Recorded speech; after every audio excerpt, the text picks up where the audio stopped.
여러분, 혹시 팽이버섯 좋아하시나요? 저는 된장찌개에 들어가는 팽이버섯은 물론이고, 팽이버섯구이, 팽이버섯조림, 팽이버섯전까지 팽이버섯이 들어간 음식을 정말 좋아하는데요. 팽이버섯은 버섯 중에 가장 낮은 온도에서 자라 겨울 버섯이라 불리기도 하죠. 팽이버섯은 뱃속에 쌓이는 내장 지방을 쏙 빼는데 도움을 주는 천연 다이어트 식품이자 숙변을 제거해주는 천연 변비약이기도 합니다. 수분, 단백질, 탄수화물 그리고 섬유질로 구성되어 있는 팽이버섯은 100g당 칼로리가 30이 밖에 되지 않는 저칼로리 식품일 뿐만 아니라 지방 대사를 촉진하고 장내에 지방이 흡수되는 것을 억제해주기 때문에 체중 감량에도 매우 효과적입니다. 실제로 팽이버섯을 섭취한 후에 내장 지방이 약 50%나 감소했다는 연구 결과도 발표된 적이 있습니다.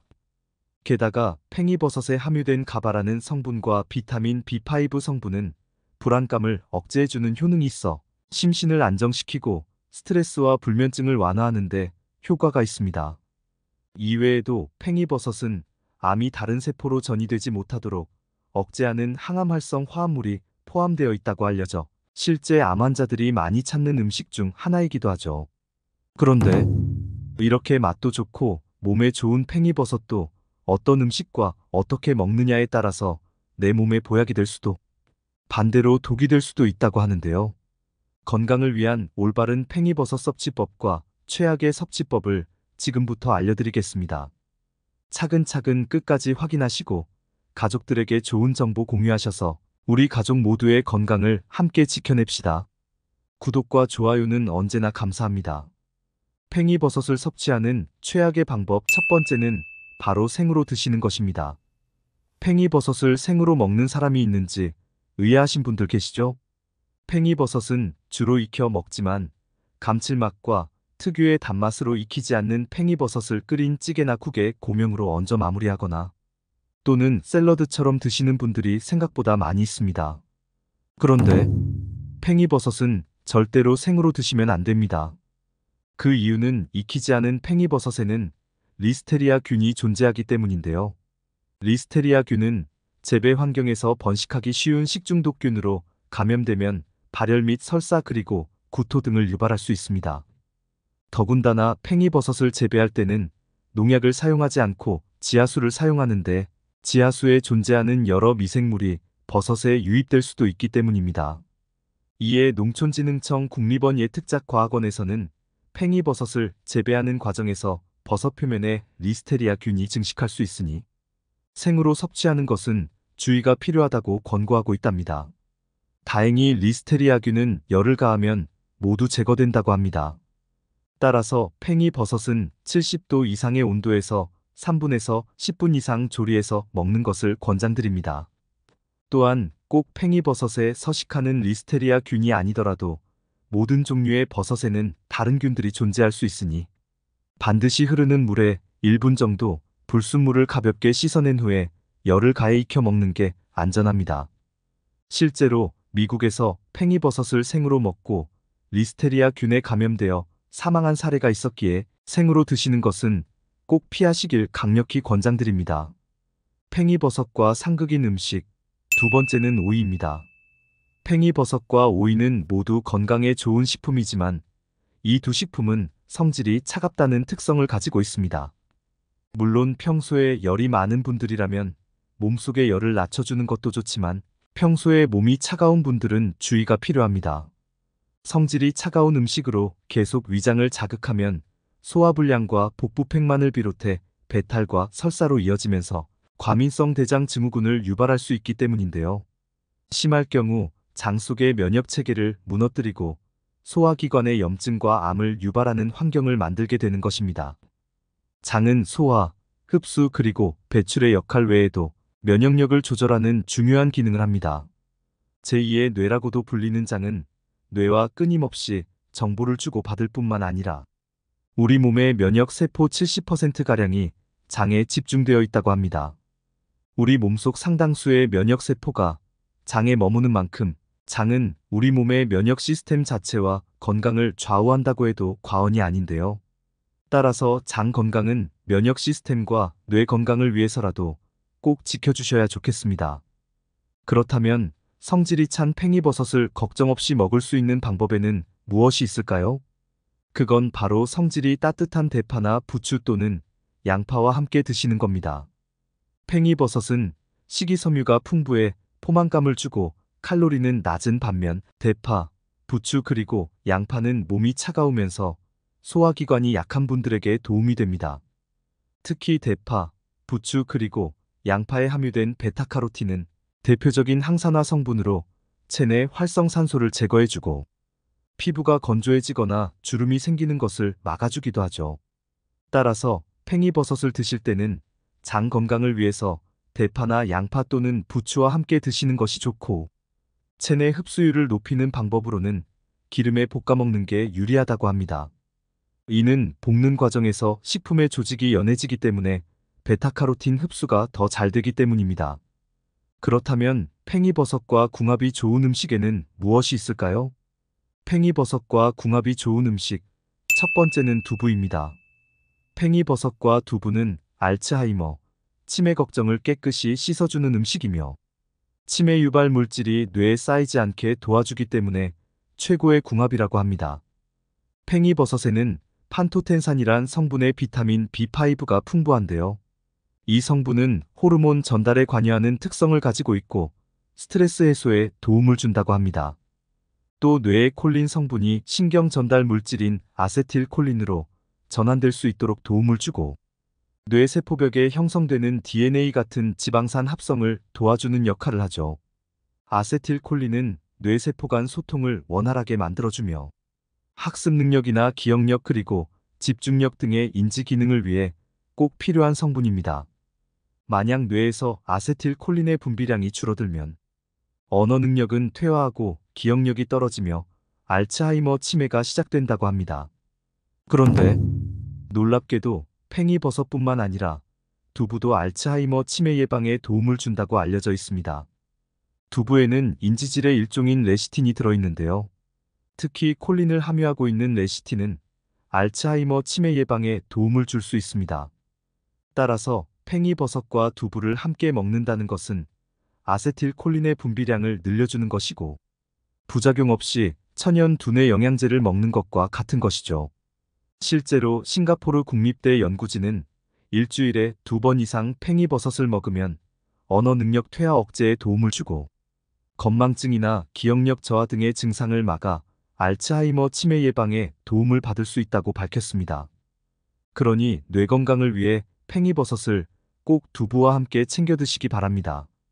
팽이버섯과 궁합이 좋은 음식 두 번째는 바로 팽이버섯 얼음입니다. 팽이버섯 얼음은 팽이버섯을 물에 담근 후 얼려서 만든 얼음으로 주로 보관 기간을 늘리거나 요리에서 독특한 식감과 맛을 더하기 위해 사용됩니다.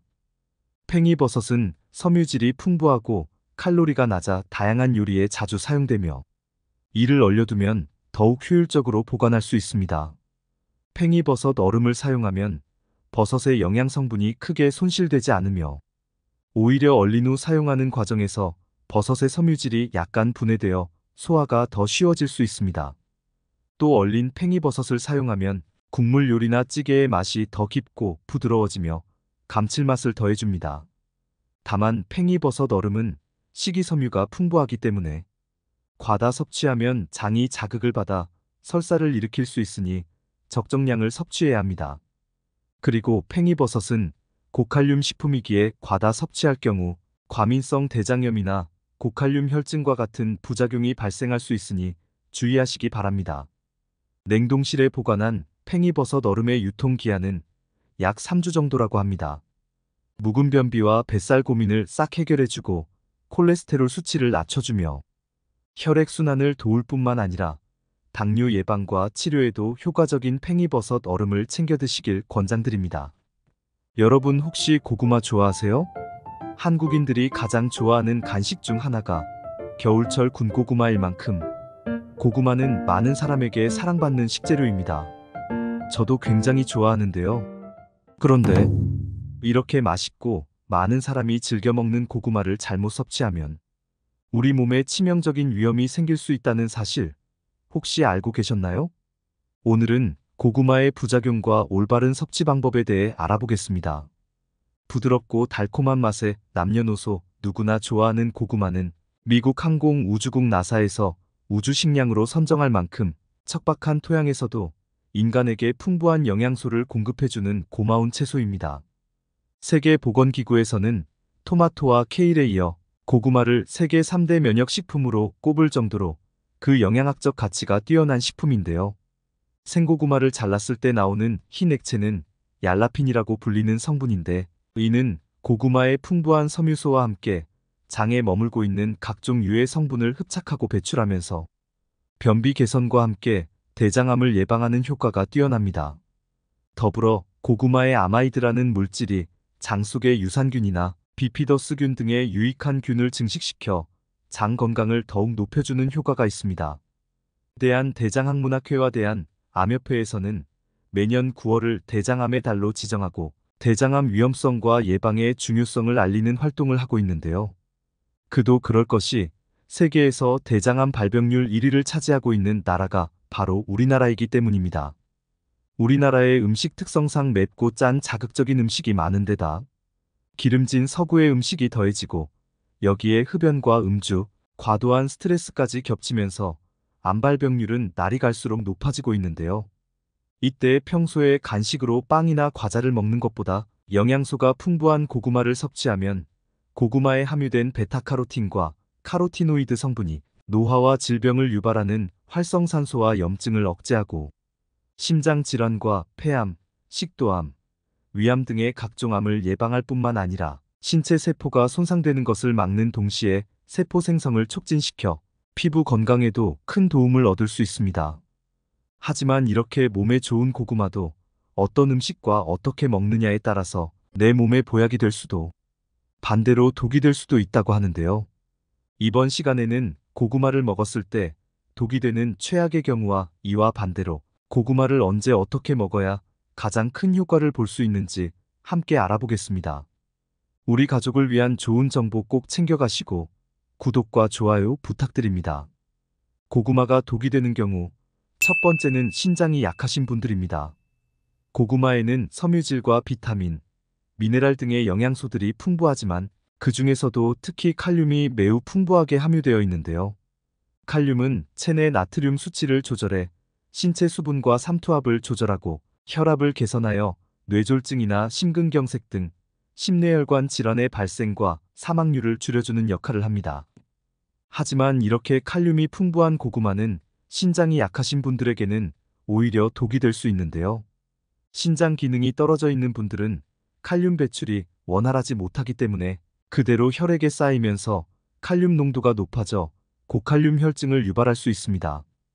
이는 근육 무력감, 피로감, 반사저하, 저린 감각, 오심, 구토, 설사 등의 증상을 나타내고 증상이 심해지면 근육마비, 호흡부전, 저혈압 그리고 부정맥 등의 증상을 보이다가 최악의 경우 심정지가 올 수도 있기 때문에 이러한 분들은 고구마 섭취는 피하는 것이 좋습니다.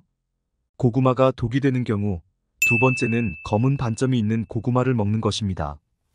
혹시 고구마 중에 검은 반점이 있는 것을 보신 적 있으신가요? 고구마의 검은 반점은 병원균의 일종인 검은무늬병에 감염된 고구마일 수 있습니다. 검은무늬병은 고구마를 수확할 때 생긴 상처에 균이 침투해 발생하거나 잘못된 보관으로 생기는 병의 일종으로 이포메아마론이라는 강력한 독소가 들어있습니다. 이것이 몸에 섭취된다면 속이 메스껍고 고열과 복통, 설사, 호흡 장애를 유발할 수 있으며 심하면 폐와 간을 괴사시킬 수 있는데, 이 때문에 폐와 간에 관련된 질환자나 노약자의 경우라면 특히 고구마를 섭취할 때 이러한 병에 감염된 고구마가 아닌지 더욱 주의가 필요합니다.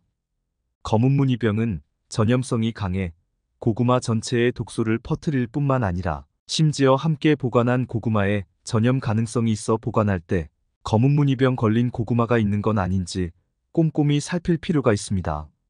농촌진흥청에 따르면 검은무늬병에 걸리지 않는 것으로 보이는 부위에도 독소가 존재할 가능성이 있으므로 쓴맛이 나는 고구마는 먹지 않는 것이 좋다고 설명하고 있습니다.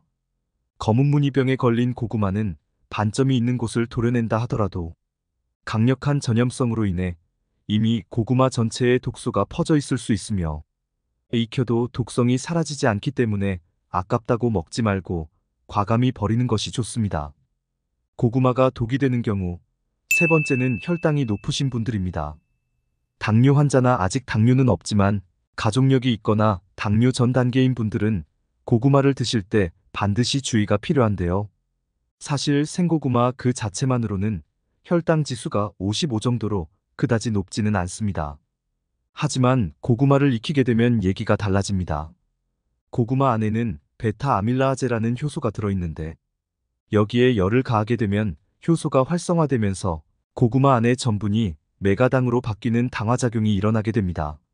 메가당은 포도당이 2개 결합한 이당류 탄수화물을 말하는데 우리가 흔히 먹는 달달한 시럽이나 물엿, 올리고당에도 들어가는 성분입니다. 특히 고구마를 익히는 과정에서 짧은 시간 안에 빨리 익히는 찐고구마와는 다르게 군고구마를 만들 때는 열을 서서히 높여 오래 익히기 때문에 전분이 메가당으로 바뀌는 활동 시간이 충분해져 생고구마나 찐고구마보다 훨씬 달아지게 됩니다. 고구마의 혈당 지수는 생고구마 55, 찐고구마 70.8 그리고 군고구마는 90.9 정도입니다. 여기저기서 고구마는 당뇨에 좋다고들 말하지만 그 고구마는 익힌 고구마가 아닌 생고구마를 말하는 것입니다. 생고구마에는 식이섬유가 풍부하여 섭취하게 되면 현미처럼 다당류인 전분이 단당류로 천천히 전환되기 때문에 급격한 혈당 상승을 막아줍니다. 그렇다고 해서 많이 먹는 건 역시 금물인데요.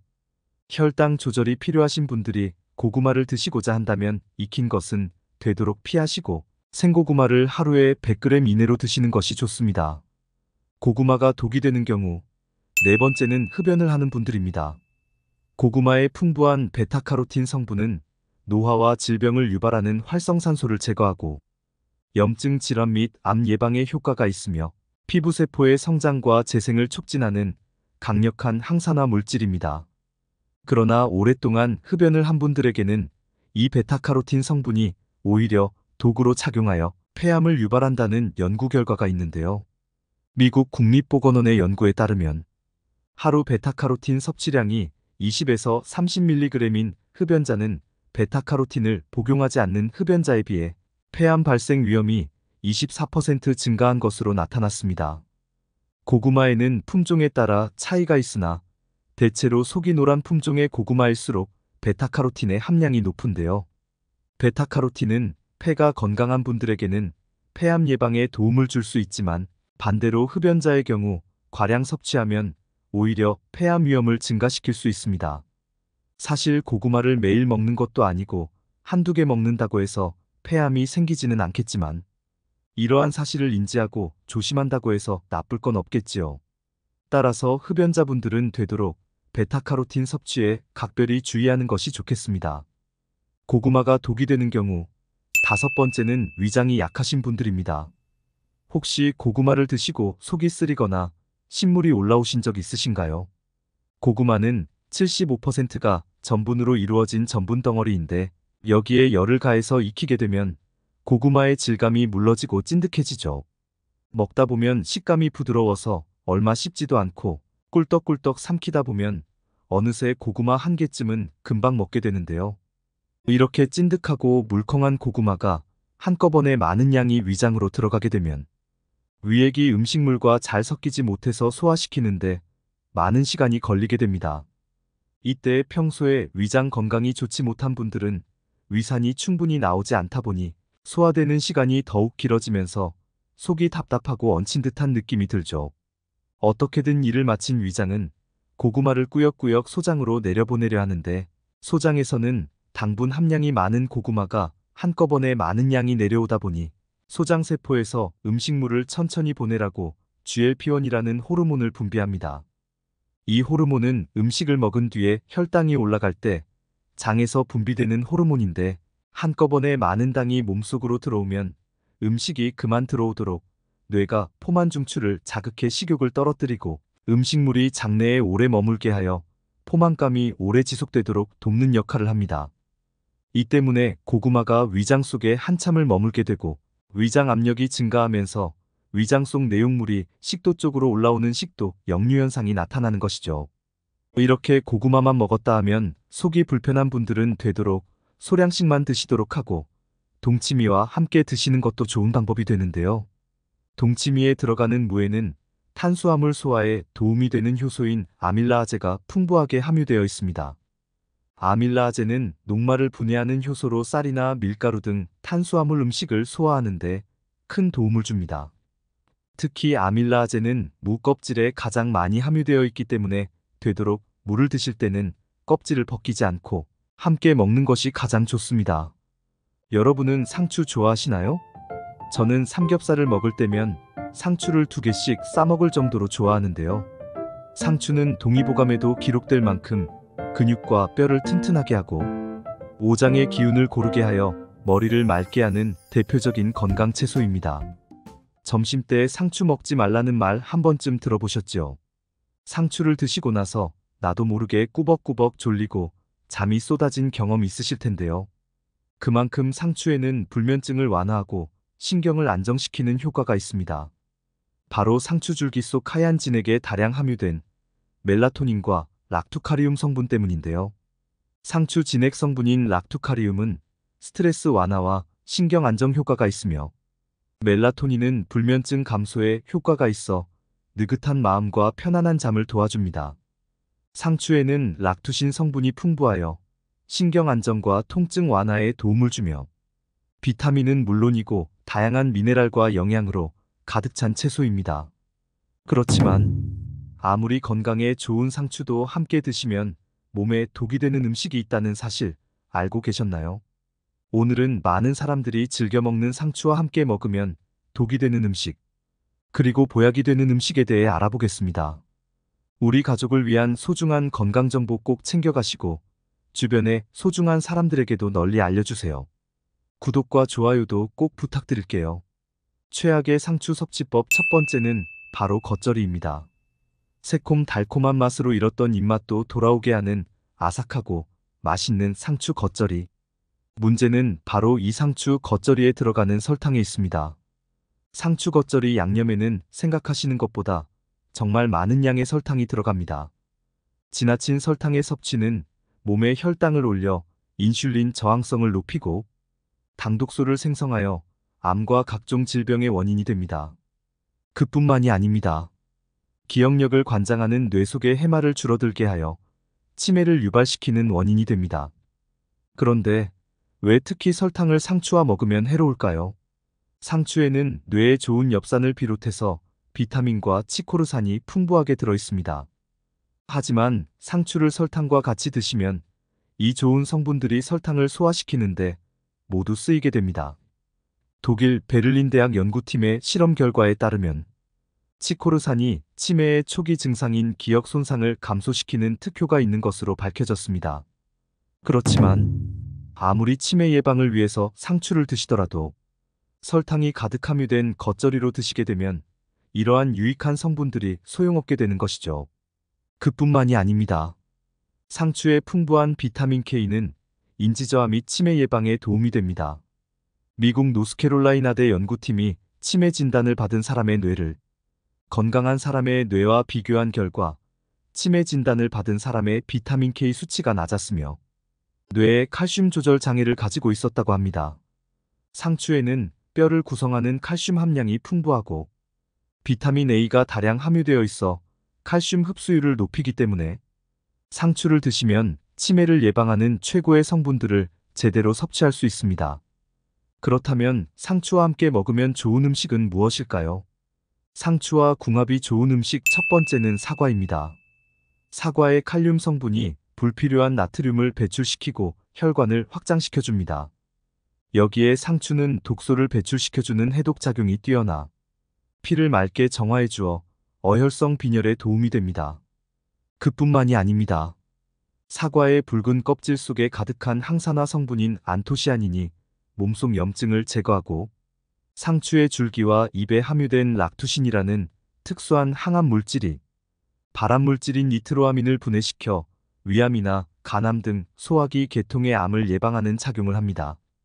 상추의 풍부한 로즈마린산이 항균, 항염증 등 항산화 활성과 함께 치매 예방에도 효과가 있는 것으로 밝혀졌으며, 사과에 많이 들어있는 케르세틴 또한 알츠하이머형 치매나 파킨슨병 등 뇌질환을 예방하는 효과가 있어 뇌세포의 손상을 억제하고 치매를 예방해주는 것입니다.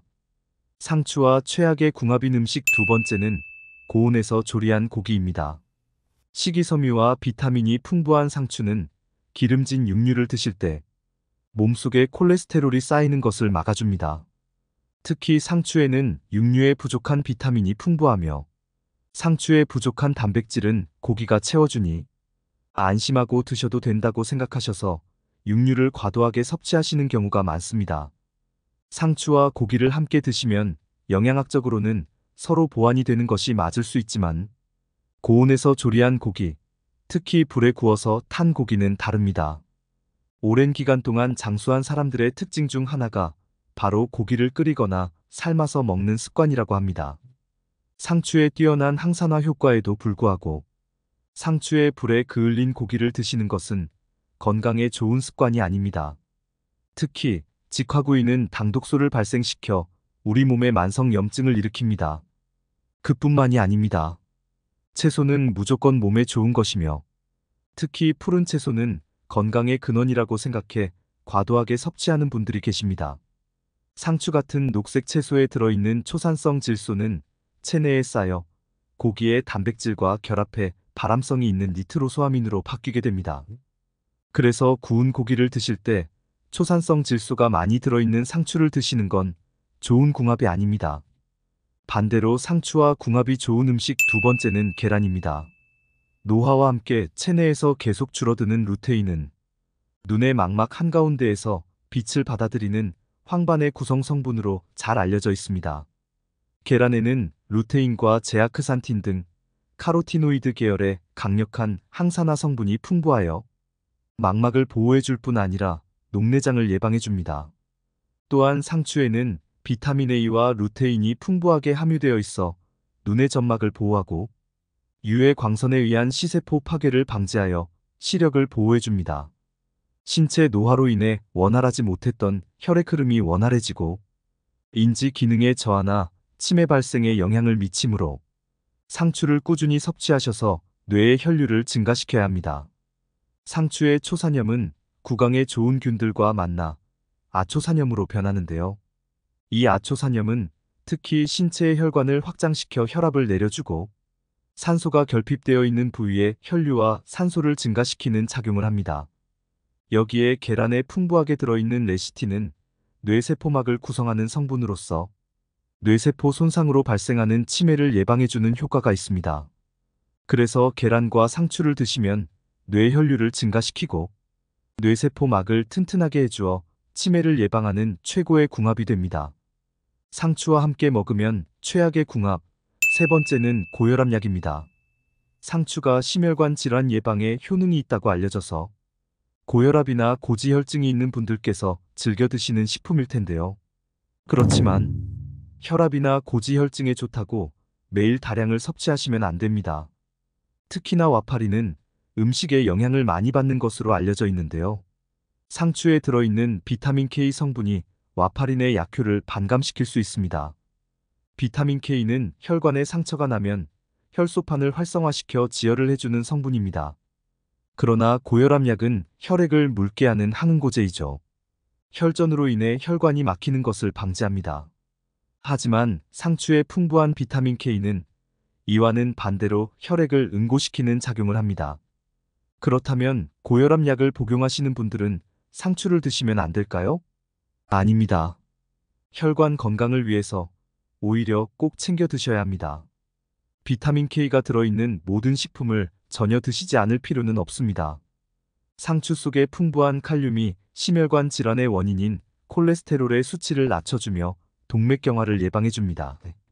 고혈압 약을 복용하시기 최소 한두 시간 전으로 상추 드시는 것을 피해주시고, 다량을 섭취하지만 않으면 와파린의 항응고 저해작용 없이 섭취하실 수 있습니다. 상추와 함께 먹으면 좋은 궁합, 세 번째 식품은 우유입니다. 상추에는 칼슘이 많이 함유되어 있으며 또한 상추의 비타민 K는 칼슘을 뼈에 저장시켜주는 효과가 있습니다. 나이가 들수록 골다공증이 오기 쉬워지는데요. 상추와 우유를 함께 섭취해주면 큰 도움을 받으실 수 있습니다. 또한 상추에는 식이섬유와 비타민이 가득하여 우유를 섭취할 때 쌓일 수 있는 콜레스테롤을 막아주고 동시에 우유 속에 칼슘이 소변으로 배출되는 양을 줄여줍니다. 천연 강장제로도 불리는 상추는 해독작용을 하기도 합니다. 우리 몸에 노폐물을 배출시켜 만성 피로에도 좋고 상추 속의 다양한 비타민과 수분이 신진대사를 원활하게 하여 몸에 활력을 불어넣어줍니다. 많은 분들이 우유를 완전식품이라고 오해하고 계십니다. 철분은 우리 몸에서 가장 활동적인 영양소로 다른 영양소에 비해 자주 보충시켜 주어야 합니다. 그러나 우유는 철분이 부족한 대표적인 식품입니다. 상추는 100g당 2.5mg 정도로 다른 채소에 비해 다량의 철분을 함유하고 있습니다. 그래서 우유와 상추를 함께 드시면 우유에 부족하기 쉬운 철분을 보충해 최고의 궁합이 되죠. 여러분은 배추 좋아하시나요? 저는 배추된장국, 배추전, 배추나물 그리고 배추찜 등 배추로 만든 음식이라면 가리지 않고 좋아하는데요. 많은 분들이 배추는 주로 김치로 소비되는 채소로만 알고 계시지만 사실 소금에 절이거나 양념을 하지 않은 배추 그 자체만으로도 맛이 좋을 뿐만 아니라 항암, 혈압 조절, 장 건강 증진 등 몸에 이로운 다양한 효능을 발휘하는 훌륭한 채소입니다. 배추에 함유된 글루코시놀레이트라는 성분은 배추와 함께 양배추, 브로콜리 등 십자화과 채소의 풍부한 성분인데 이것이 우리 체내로 들어올 경우 이소티오시아네이트라는 성분으로 전환되면서 항산화 작용을 하는 동시에 암세포의 성장을 억제하고 전이를 막는 등의 훌륭한 항암 효과를 나타냅니다.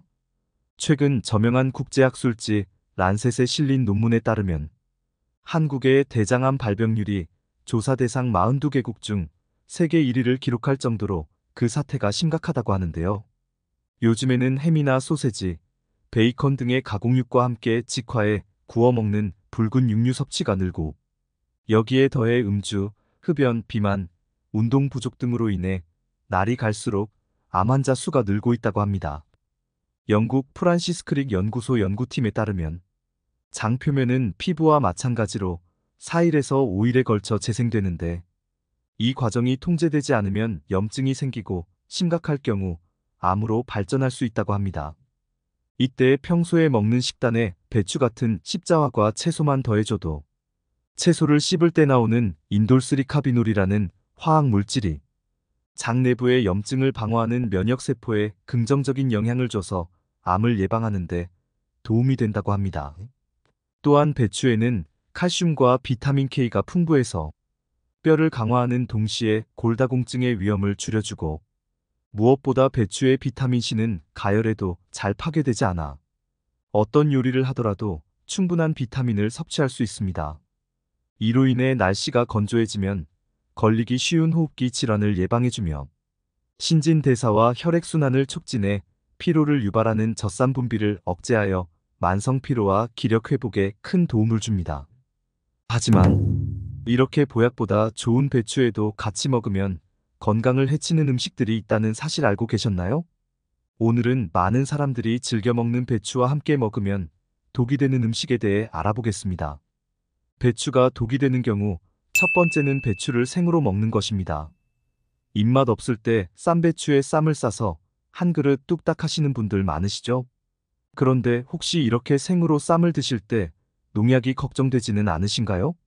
실제로 배추에는 살충제인 다이아지논과 살균제, 프로시미돈 등의 농약이 많이 검출되기도 하는데요.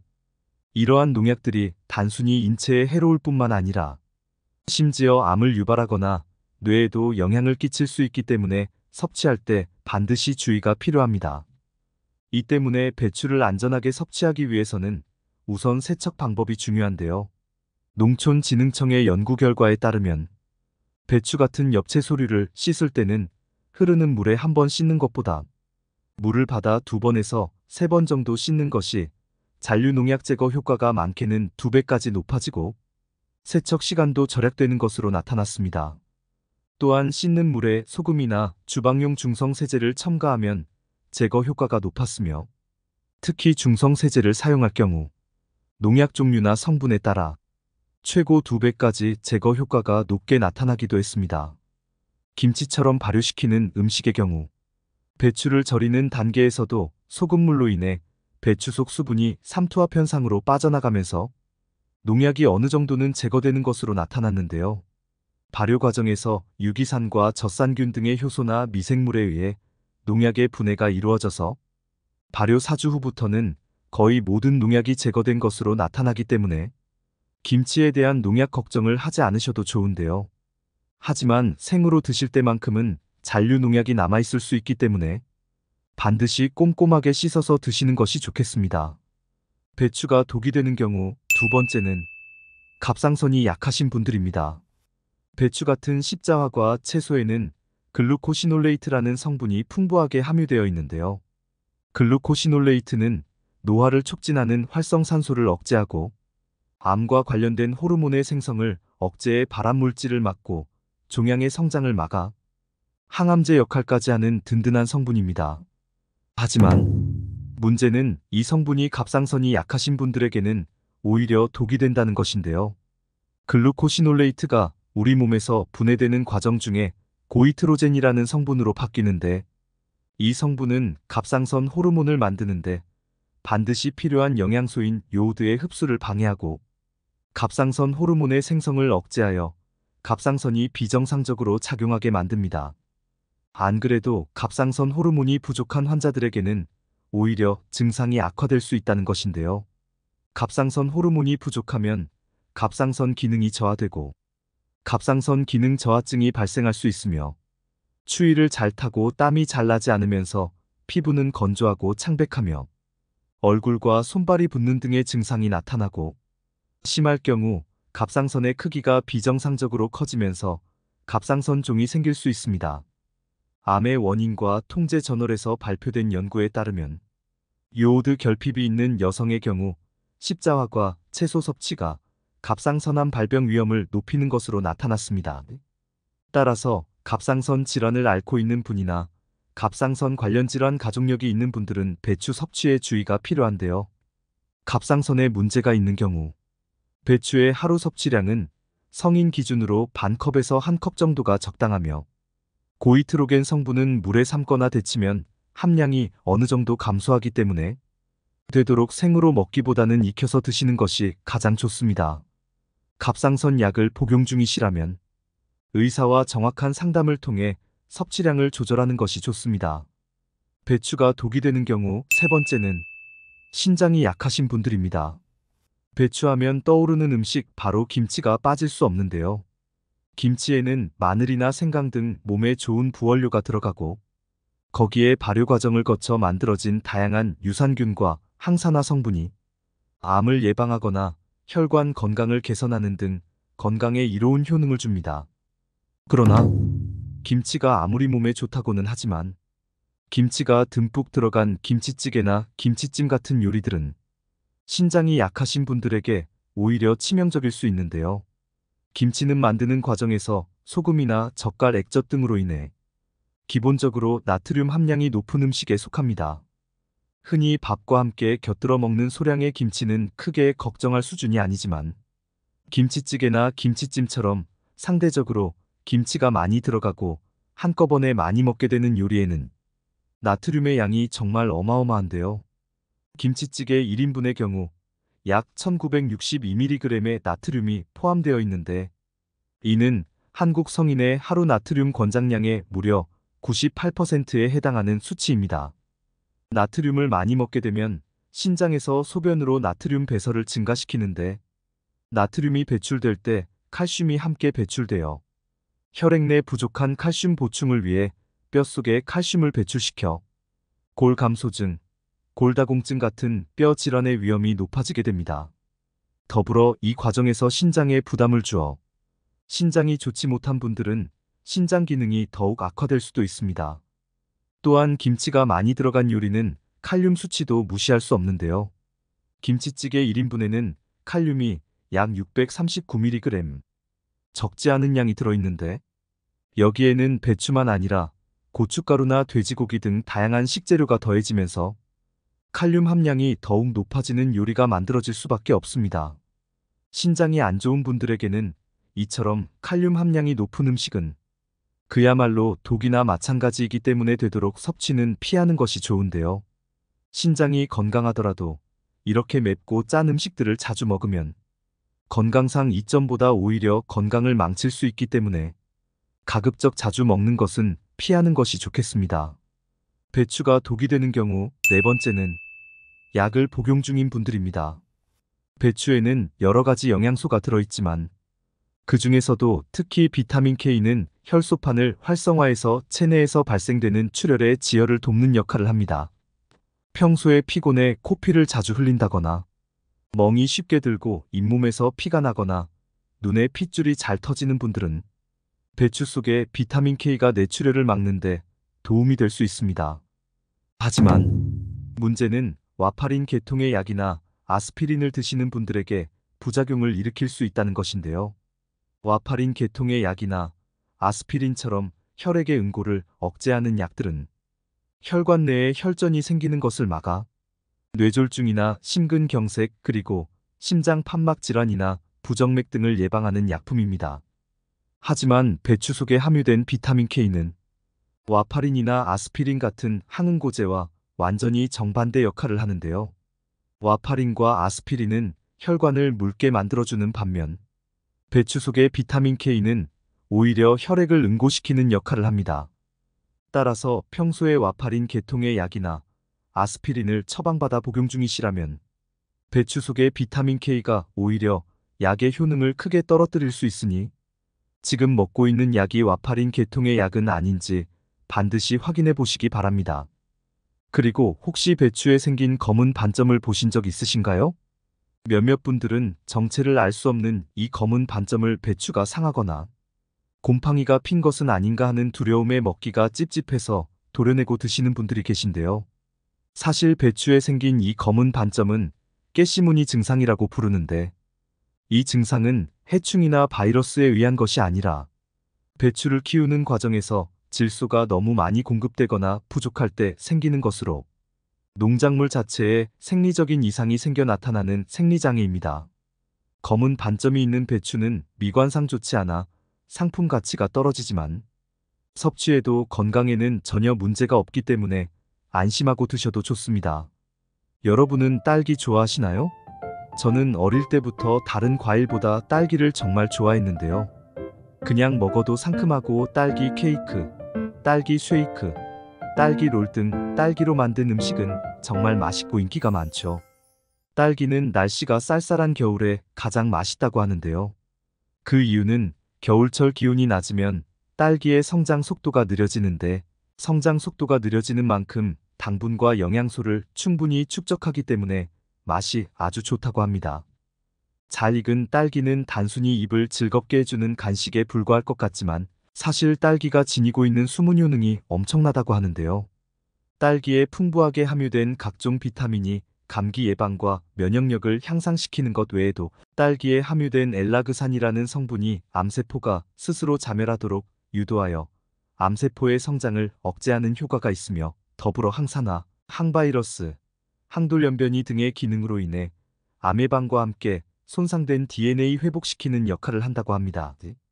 딸기에 함유된 엘라그산 성분은 다른 과실류보다 10배 이상 많이 함유되어 있으며 실제로 이 성분은 주로 의약품, 건강식품에도 사용되는 성분으로서 대장암, 간암, 피부암, 식도암, 췌장암 등의 암세포 활동을 억제하는 등 이미 많은 연구를 통해 우수한 효과가 밝혀진 성분이라고 합니다. 때문에 제철을 맞은 딸기만 잘 챙겨 먹어도 맛은 물론이고 면역력 상승과 함께 암까지 예방하니 정말 이보다 좋은 과채류가 없을 것 같은데요.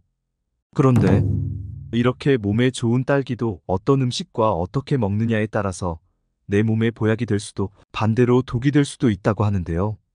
이번 시간에는 딸기를 먹었을 때 독이 되는 최악의 경우와 이와 반대로 딸기를 언제 어떻게 먹어야 가장 큰 효과를 볼 수 있는지 함께 알아보겠습니다.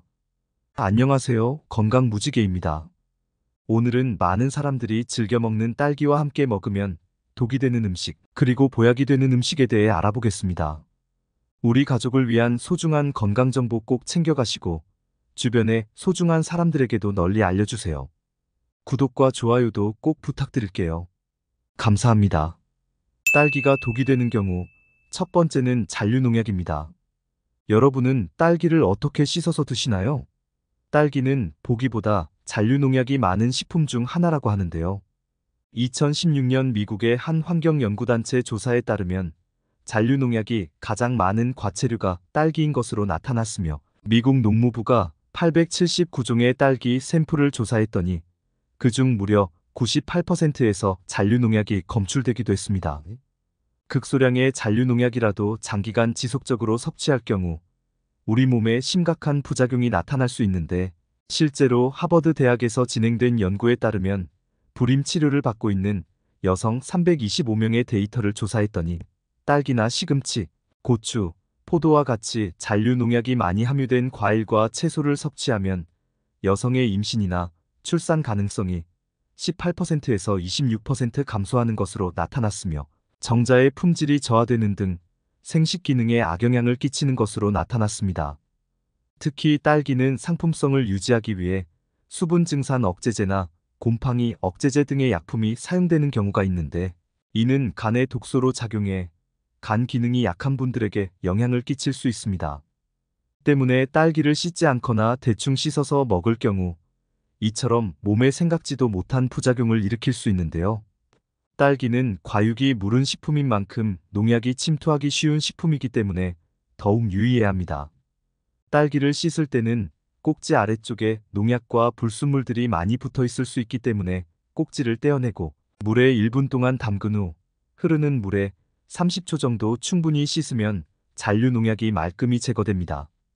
딸기처럼 물러지기 쉬운 과일 채소는 물에 닿으면 금방 물러지고 과일의 수용성 영양소가 빠져나올 수가 있기 때문에 물에 너무 오래 담그는 것은 피하는 것이 좋습니다.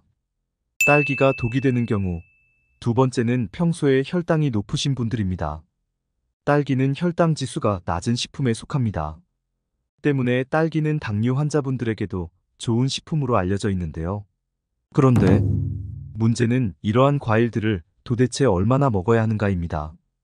이에 대해 대한당뇨병학회에서는 딸기의 경우 150g, 중간 크기로 7개 정도의 양을 권장하고 있는데요. 그러나 대부분의 사람들은 접시에 딸기를 양껏 담아 앉은 자리에서 한 번에 모두 먹어버리는 경우가 부지기수인데 이럴 경우 혈당 부하나 혈당 지수의 의미가 모두 없어져 버리는 것은 물론 과일에 함유된 과당이 혈당을 급격하게 올려 당뇨병 발생 위험을 더욱 높이게 됩니다. 특히 사과나 참외처럼 단단한 과육을 가진 과일들은 섬유질을 이루는 세포 조직이 질기고 촘촘해서 소화 흡수가 느린 만큼 혈당이 천천히 올라가는데 딸기처럼 무른 과일들은 소화 흡수가 빠르기 때문에 그만큼 혈당이 빠르게 올라 혈관이나 신경계에도 부담을 주게 됩니다. 과일들은 달긴 하지만 초콜릿이나 음료수처럼 몸에 나쁘진 않다는 생각에 한 번에 많은 양을 먹는 경우가 많으신데요. 어떤 과일이라 하더라도 대부분 높은 당분을 지니고 있고 혈당을 쉽게 높이기 때문에 아무리 몸에 좋다고 한들 절대 한꺼번에 많은 양을 먹어서는 안 되는 음식입니다. 따라서 딸기처럼 당분을 함유한 과일들은 한꺼번에 많은 양을 섭취하기보다는 조금씩 나눠서 드시는 것이 좋겠습니다. 딸기가 독이 되는 경우 세 번째는 곰팡이가 핀 경우입니다. 딸기는 수분 함량이 약 90%로 높은 데다 과육을 보호하는 껍질이 없고 과육 조직 자체가 약해서 습도에 매우 민감하기 때문에 어떻게 보관하던 곰팡이가 잘 생기는 식품인데요. 많은 분들이 딸기에 생기는 곰팡이를 대수롭지 않게 여기고 그 부분만 도려내서 드시는 분들이 계신데 이러한 행위는 자칫 우리 몸에 심각한 부작용을 일으킬 수 있습니다.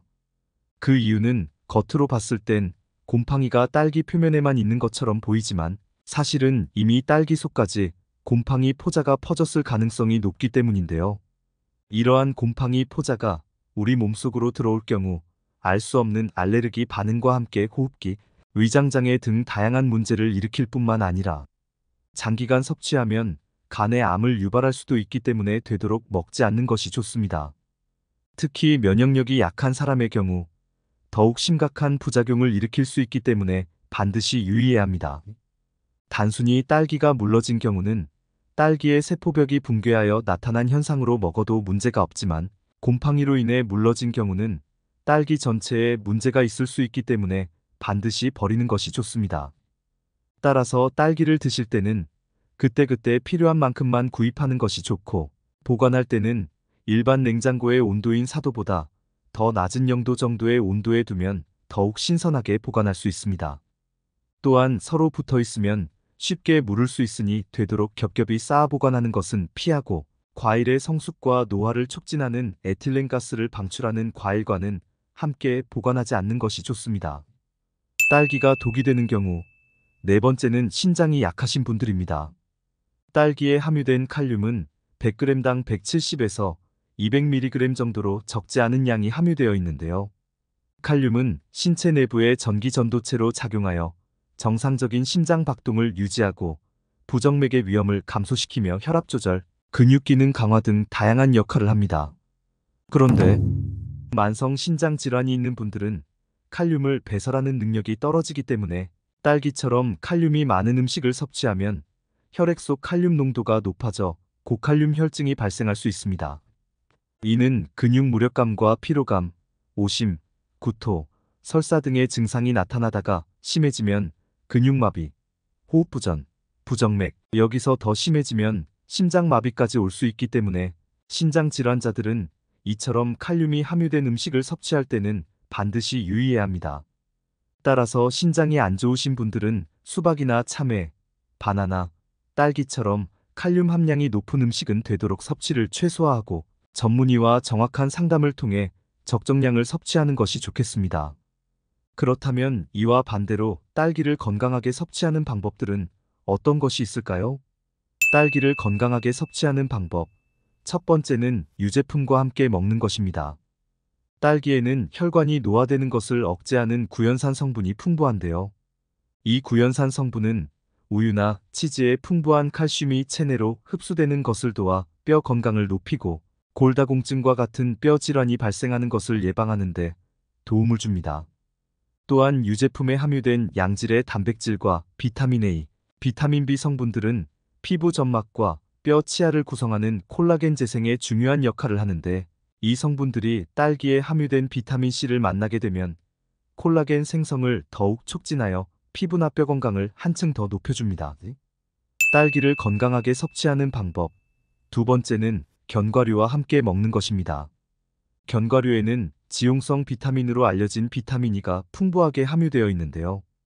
비타민 E는 세포 파괴를 유발하고 노화를 일으키는 주범인 활성산소를 억제하여 노화 지연에 도움을 주고, 혈액 속 나쁜 콜레스테롤을 줄여 심혈관 건강에 도움을 주며 면역력 강화, 무기력감 해소 등 다양한 효과를 지닌 성분입니다. 이렇게 몸에 좋은 비타민 E가 딸기에 풍부한 비타민 C를 만나게 되면 더욱 높은 시너지 효과를 발휘하는데요. 비타민 C는 세포 밖에서, 비타민 E는 세포막에서 항산화 작용을 하는데, 비타민 E는 활성산소와 싸우는 보병이라면 비타민 C는 비타민 E가 힘을 내서 싸울 수 있도록 돕는 의무병과 같은 역할을 합니다. 이 밖에도 견과류의 비타민 E는 백내장과 시력저하 예방에도 효과가 있다고 하니 꼭 딸기와 함께 드셔보시기 바랍니다. 딸기를 건강하게 섭취하는 방법. 세 번째는 계란과 함께 먹는 것입니다. 계란은 완전식품이라 불릴 만큼 영양소가 풍부한데, 그 중에서도 특히 철분 함량이 높은 음식에 속합니다. 우리 몸에 철분이 부족하게 되면 피로감과 무기력감, 운동능력 저하, 면역력 저하 등의 증상이 나타나는데, 이때 계란과 딸기를 함께 섭취하면 딸기에 풍부하게 함유된 유기산과 비타민 C가 계란의 철분 흡수율을 높여 훌륭한 시너지 효과를 나타냅니다. 철분을 적절하게 섭취하면 빈혈과 암, 신장, 심장 문제와 같은 혈액 관련 문제를 예방하는 데 도움을 주고, 피로 회복과 우울증과 같은 정신질환 개선에도 큰 도움을 준다고 합니다. 아침 식사로 계란이 들어간 식단과 함께 후식으로 새콤달콤한 딸기를 섭취하시고 활기찬 하루를 시작해보는 건 어떠신가요? 오늘은 팽이버섯의 올바른 섭취법에 대해 알아봤습니다. 정보가 도움되셨다면 주변의 소중한 분들에게 영상을 공유해주세요. 구독과 좋아요도 부탁드릴게요. 구독과 좋아요는 건강 무지개에게 언제나 큰 힘이 됩니다. 다음에 더 유익한 영상으로 찾아오겠습니다. 건강 무지개는 언제나 구독자 여러분이 건강하시길 진심으로 기원합니다. 건강하고 행복하세요.